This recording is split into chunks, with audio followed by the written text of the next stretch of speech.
Eagles world channel میں آپ سب کو خوش آمدید. میں فضل امین بیگ ہوں. ہماری خوش قسمتی ہے کہ آج ہم جس اہم شخصیت کے پاس یہاں ریڈیو پاکستان آئے ہیں اور ان سے کچھ بات چیت کر لیں گے. ان کے سرگزشت کوئی 5 سے 10 منٹ کا لیں گے. اس کے بعد پھر بالخصوص ان کے جو اپنے کیے ہوئے کام ہے وہ ان پہ زیادہ فوکس رہے گا. اور یہ اہم جو شخصیت ہمارے سامنے آپ دیکھ رہے ہیں وہ ریڈیو پاکستان گلگت کے اسٹیشن ڈائریکٹر محترم جناب محمد جاوید باجوہ صاحب ہیں، جن کا تعلق گجران والا سے ہے. اور یہ ایک اور ہی نیک شگون بھی کہہ سکتے ہیں ہم اس کو، کہ ان کے لیے بھی اور ان کے فیملی کے لیے بھی، کہ ان کا ریٹائرمنٹ کل ہوا ہے. 35 سال کا عرصہ پاکستان براڈ کاسٹنگ کارپوریشن کے ساتھ گزارنے کے بعد، طویل یعنی اپنے خدمات سر انجام دینے کے بعد، تو میں اسی سلسلے میں محترم جناب جاوید باجوہ صاحب کو خوش آمدید کہتا ہوں. اور ہمیں امید ہے کہ یہ جو ایک نشست ان کے ساتھ یہیں پہ ہم نے ارینج کیا ہے، possibly for half an hour, آدھا گھنٹے تک چلے یا مطلب کم و بیش، تو اسی میں ہماری کوشش ہوگی کہ جتنے بھی ہم سے ہو سکتا ہے ہم ان سے زیادہ کچھ سیکھنے کی کوشش کریں، ان کے تجربات سے، ان کے علم سے. تھرو آؤٹ پاکستان مختلف جو یونٹس ہیں یا پروونسز ہیں، ہر جگہ انہوں نے اپنے خدمات سر انجام دیے ہیں. تو وہ ایک خود جو ہے نا، مطلب ان کے اپنی جو تجربات ہے، وہ تجربات خود ہی ایک بڑا ٹریجر ہے.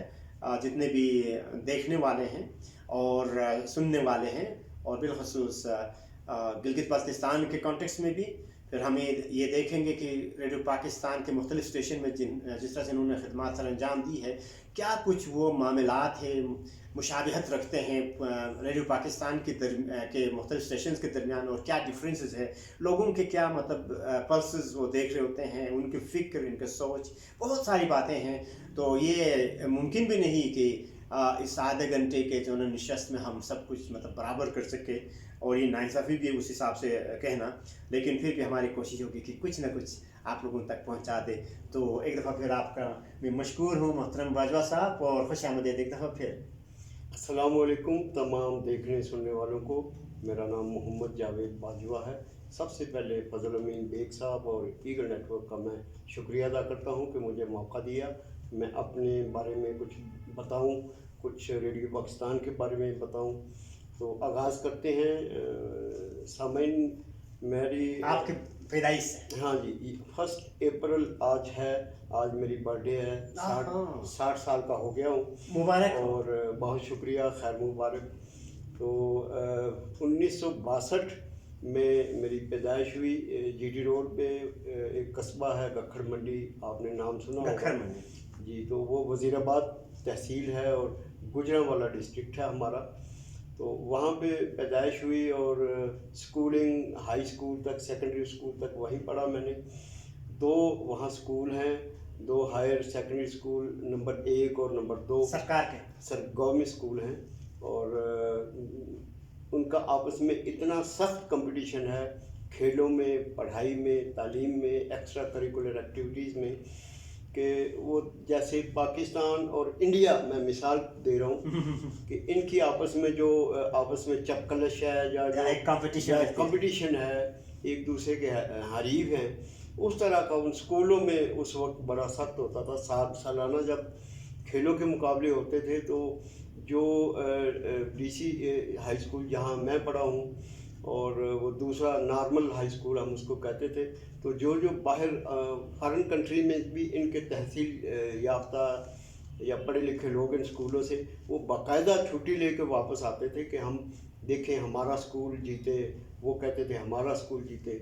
تو ایک جوش اور ولولہ، اور عوام کا اتنا رش ہوتا تھا. پورا قصبہ وہ کھیلوں کے میدانوں سے بڑا ہوتا تھا، اور اپنی اسکول کی ٹیم کو ہم سپورٹ کرتے تھے.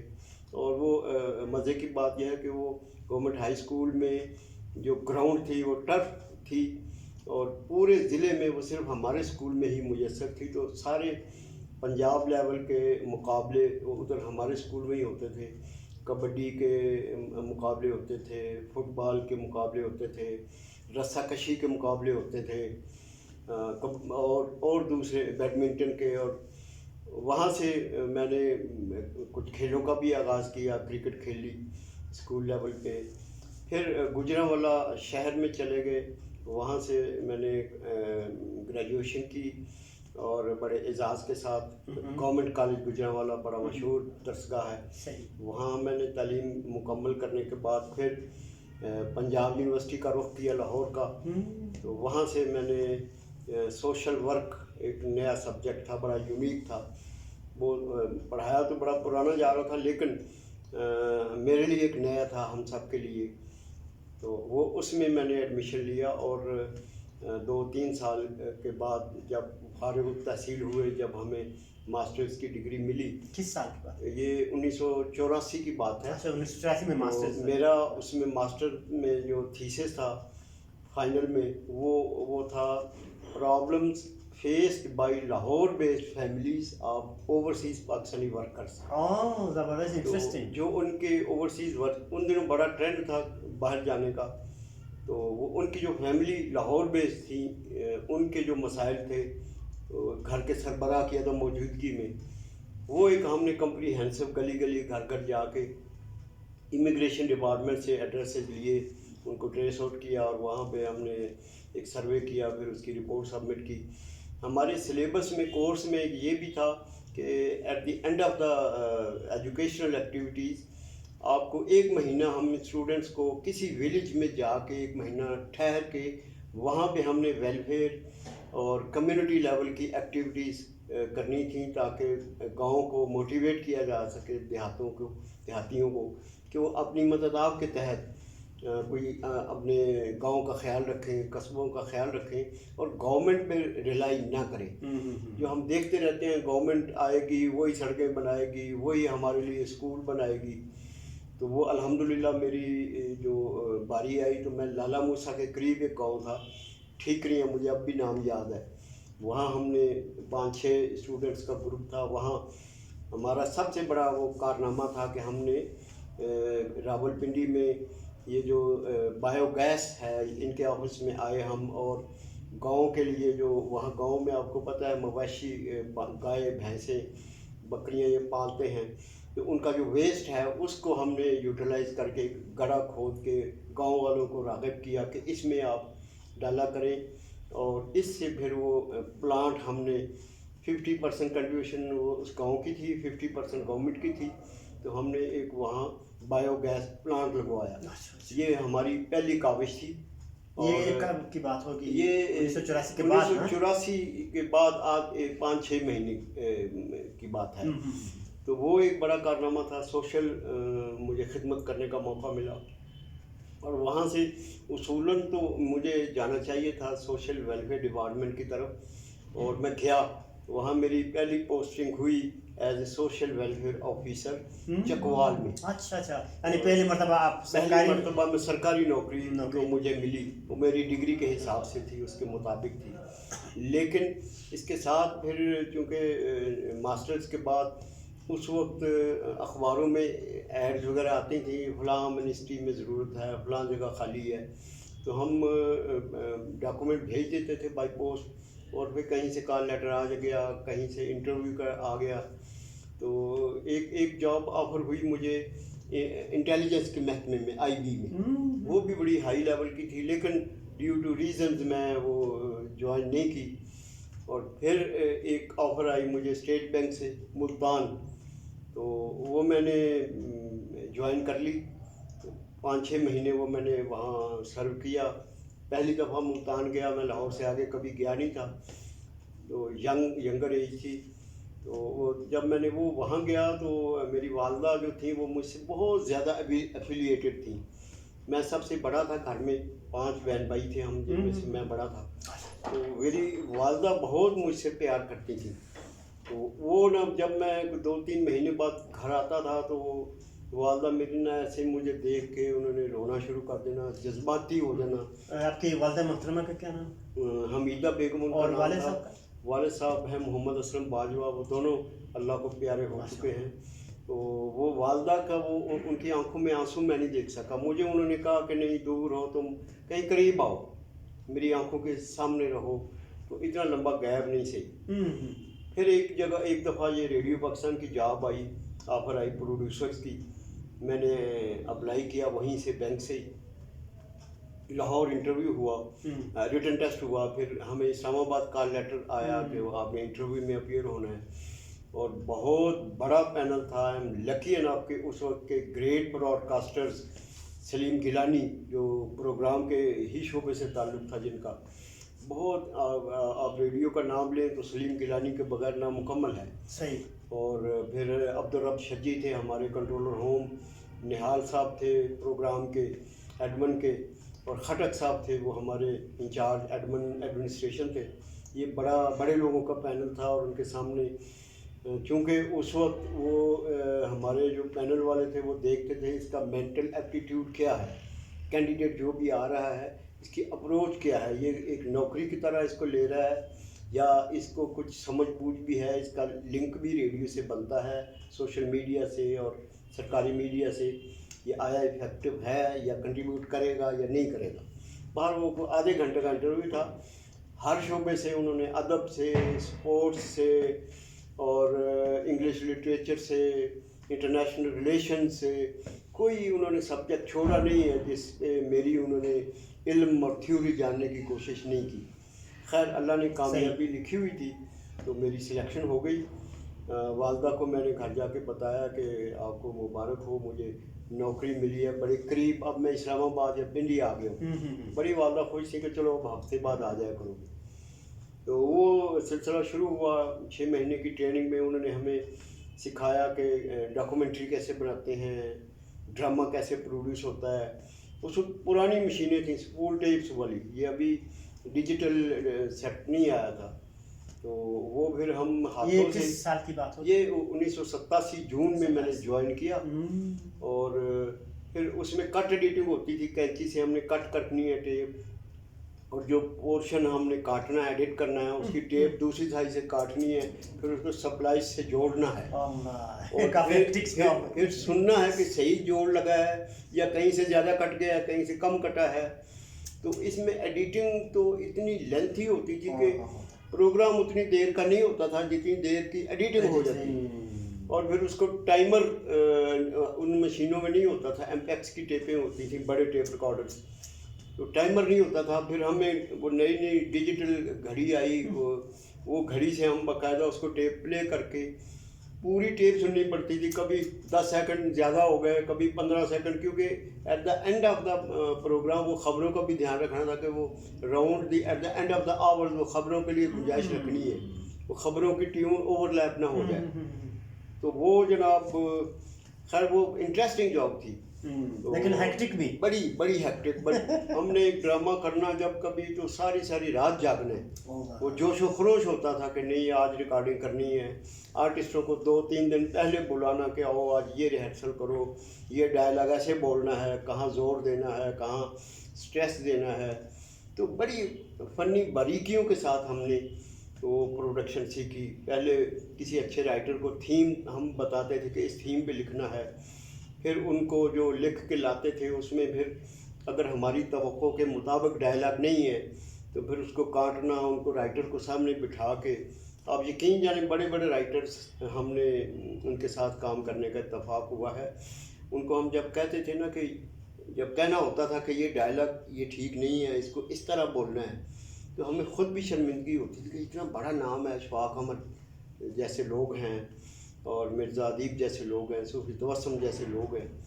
تو وہ ان کو کہتے ہوئے بھی کہ نہیں یہ, لیکن وہ ہماری آفیشیل ذمہ داری تھی کہ ہم نے اپنی جو پلاننگ ہے اس کے مطابق ہم نے ریکارڈنگ کرنی ہے. تو بہرحال وہ ایک بڑا مشکل مرحلہ تھا. اوبیز کرنے کا اتفاق ہوا. اچھا مزے کی بات بتاؤں, جب میں اسٹیٹ بینک سے ریزائن کرنے لگا, جب میری سلیکشن ہو گئی 1984 87 سے پہلے, تو مجھے چیف مینیجر تھے ملتان میں خالد سلیم, ان کا تعلق بھی گجرانوالہ سے ہی تھا. انہوں نے مجھے بڑا فیور کیا. وہ کہتے ہیں یار آپ سمجھو آپ میرے شہر کے ہو تو میں آپ کی فیور میں آپ کو سمجھا رہا ہوں کہ یہ چھوڑ نہ جا. اسٹیٹ بینک کی آئیڈیل جاب ہے اور یہ نہیں بڑی قسمت والوں کو ملتی ہے. پیسے کا کبھی کوئی بحران آپ کی زندگی میں نہیں آئے گا. کبھی آپ کو فکر نہیں کرنی پڑے گی کہ پیسے کہاں سے لاؤں کدھر.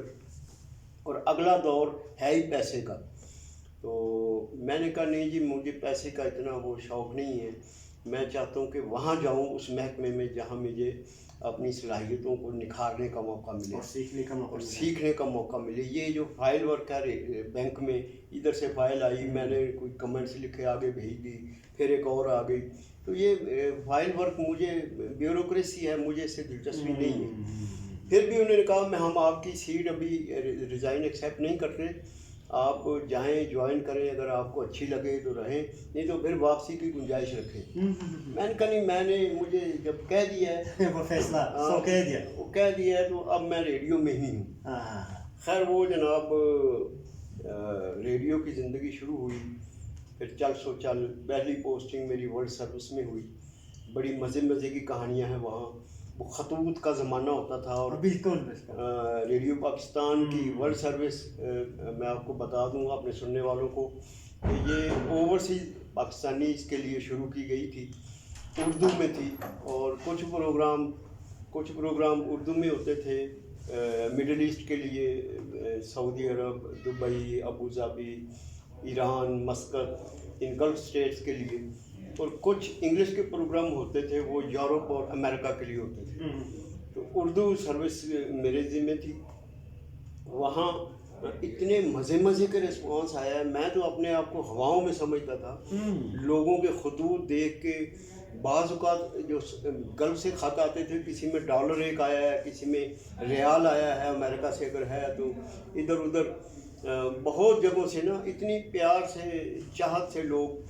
پھر کوئی جو باہر سے وزٹ کے لیے اپنے گھر آتے تھے پاکستان, تو خاص طور پہ اسلام آباد آتے تھے کہ جی وہ ہم نے باجوہ صاحب سے ملنا ہے اور ان سے کہنا ہے جی کہ آپ بڑا اچھا پروگرام کرتے ہیں. اور ہم سارے پاکستانی وہاں جو ایک ہی شہر کے ہیں یا مختلف شہروں کے, وہ ایک جگہ میں اکٹھے ہو کے بیٹھتے ہیں اور سنتے ہیں, ریڈیو سنتے ہیں, اور ہم خوش ہوتے ہیں کہ یہ ہمارے ساتھ اٹیچمنٹ ہے اپنے وطن کی, ہمیں وطن کی خبریں ملتی ہیں. اور اس پروگرام کا نام بھی میں آپ کو بڑے مزے کا بتاؤں کیا ہم نے رکھا, خوشبوئے وطن. یہ پروگرام جب اس کی ٹیون چلتی تھی تو میں good smile of the homeland. تو وہ لوگ بڑا پیار کرتے تھے. کبھی کوئی سویٹر لے کے آ رہا ہے باہر سے جب آیا ہے میرے لیے, کبھی کوئی شرٹ لے کے آ رہا ہے, کبھی کوئی وال کلاک لے کے آ رہا ہے. وہ لسنرز کی جن کے لیے ہم پروگرام کرتے تھے, اگر ان کا رسپانس ملے نا آپ کو فرسٹ ہینڈ, تو اس کا مزہ ہی اور ہے. آپ کا اور حوصلہ بڑھتا ہے, ہمت بڑھتی ہے, حوصلہ افزائی ہوتی ہے. تو وہ کرتے کراتے 6 سال بعد میری جناب پروموشن ہوئی ہے سینئر پروڈیوسر, اور مجھے مظفر آباد بھیج دیا گیا 1993 کے بعد. 1993. تو مظفر آباد میں مجھے سرو کرنے کا موقع ملا, کشمیر میں. اور اسی بہانے میں نے کشمیر کا چپا دیکھا, دیکھنے کا موقع ملا, گھومنے کا موقع ملا, کشمیری کلچر. اور پھر ان کشمیری اسٹرگل جو اکوپائڈ کشمیر ہے اس پہ بڑے ہم نے فیچرز کیے, ٹاکس کی, ڈرامے ہم نے بڑے کیے. مجھے یاد ہے کہ ایک ڈرامہ ہم نے وہاں ریکارڈ کیا, اس کا ٹائٹل تھا چنار جلتے ہیں. تو اس پہ وہ تھیم یہ تھا کہ جو ان کی اسٹرگل ہے کشمیریوں کی, وہ کتنی ان پہ ظلم ہو رہے ہیں انڈین فورسز کی طرف سے, اور ان کو کتنا سپریس کیا جا رہا ہے, کتنی ایٹراسٹیز ان کے ساتھ روا رکھی جا رہی ہیں. ان کو استصواب رائے کا حق نہیں دیا جا رہا, اور ان کو سیکنڈ سٹیزن سمجھا جا رہا ہے, اور ان کو ایون مذہبی فریضہ بھی نہیں ادا کرنے دیے جاتے بعض اوقات. وہ مجھے بڑا مطلب ابھی تک میری اچھی یادوں میں ہے کہ ہم نے تحریک آزادی کشمیر کے کو صوتی محاذ میں ہم نے لڑائی کی ہے ان کو حقوق دلوانے کی. اور یہ بھی بات میں بتا دوں کہ ابھی کوئی 1.5 سال پہلے مودی جو انڈیا کا پرائم منسٹر ہے, اس نے اپنے ایک سرکاری آفیشیل بیان میں کہا کہ مجھے پاکستان آرمی سے شاید اتنا خطرہ نہیں ہے,